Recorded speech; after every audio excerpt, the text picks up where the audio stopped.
একজন চেয়ারম্যানের ড্রাইভারের যদি কোটি কোটি ভরি ভরি সোনা রূপা এবং কোটি কোটি টাকা এবং ব্যাংক ব্যালেন্স থাকে, বাসা বাড়ি থাকে, ঢাকা থাকে এবং গ্রামের বাড়িতে আলিশান বাড়ি থাকে, তাহলে ড্রাইভারের মালিকে কী রকম আছে?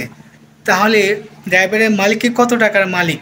ড্রাইভারের মালিক কতগুলো বাসা বাড়ি আছে ঢাকা শহরে বা তার গ্রামে?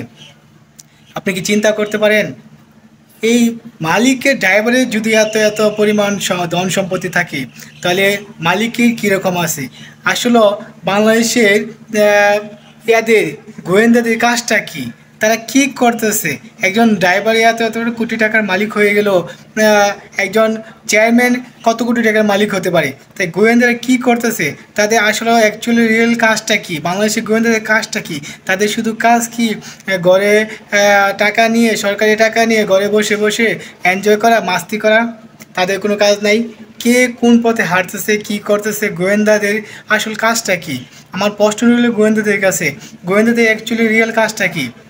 ড্রাইভার, হ্যাঁ, সে তো মক্কার হাজি হয়েছে, আবেদ আলী কাক্কু আর মক্কার হাবেজ হয়েছে।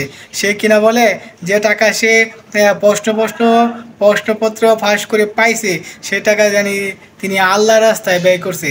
হ্যাঁ, গরিব দুঃখীদের দান করছে, আল্লাহ রাস্তায় রাস্তায় দিচ্ছে, মসজিদ মাদ্রাসায় মক্তবে বিভিন্ন অসহায় মানুষদের দান করছে। আরে ভাই, তোর এই দান কি কবুল হইব? তোর দান করার দরকার আছে? নাটক কম করো আবেদুল কাকু, নাটক কম করো প্রিয়। তোমার তো বলছে না অবৈধ উপায়ে টাকা উপার্জন করে অন্যকে দান করার জন্য।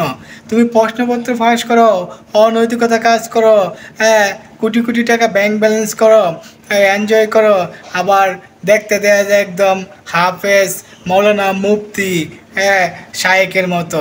শায়েক, তোমার এই নাটকে কাম হবে না। তোমার যে অবস্থা, তোমাকে রিমান্ডে নিয়ে, হ্যাঁ, ধৈর্য রিমান্ডে নিয়ে গদা গরম ডিম দেওয়া উচিত। শায়েক, তোমাকে দেওয়া উচিত, তোমার মালিককে দেওয়া উচিত। তোমরা যে বাংলাদেশকে কী অবস্থা নিয়ে যাচ্ছ,